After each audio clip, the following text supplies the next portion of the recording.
হে everyone, আশা করি আপনারা সবাই ভালো আছেন।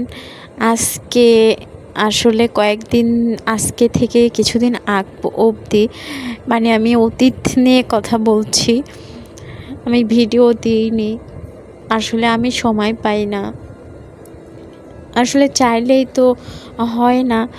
যে কোনো কিছু যদি শুরু করা যায়, যদি সেটাকে না থামানো যায়, তাহলে সাকসেসটা খুব তাড়াতাড়ি পাওয়া যায়। আর এই কারণেই হয়তো বা আমাদের সাকসেস নেই। আমরা যে কোনো কাজ করি কিন্তু সাকসেস আসলে পাই না। এই গাছটার নাম কি তোমরা যদি জানো বলতে পারো, কিন্তু এই প্ল্যান্টটা আমার খুব ভালো লাগে। আমি এখন গাছের একটু যত্ন নিতে শিখেছি। আসলে গাছ আগে লাগাইনি সেভাবে, আর বেলকনিতে গাছ লাগালে প্রচুর যত্ন নিতে হয়। এর কারণে গাছ লাগিয়ে সাহস পাইনি। পরপর বাচ্চা কাচ্চা নিয়ে আসলে আমি এর কারণে গাছগুলো লাগাইনি। তবু আমার এই গাছটা খুব ভালো লাগে। এখানে আমি কিছু রসুন লাগিয়েছি। আসলে আমি গাছ পাচ্ছি না যে কি গাছ লাগাবো এখানে।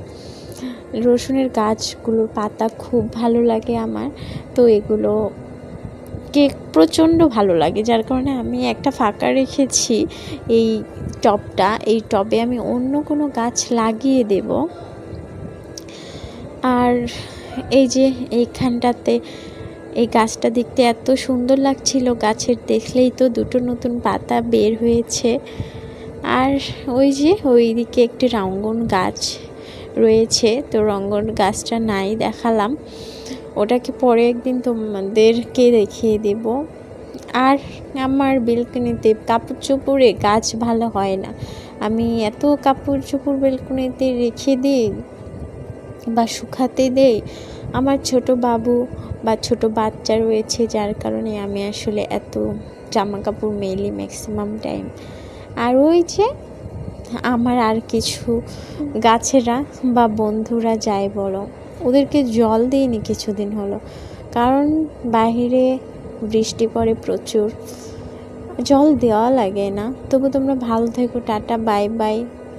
সাবস্ক্রাইব করো আমার চ্যানেলটা, ভালো থেকো।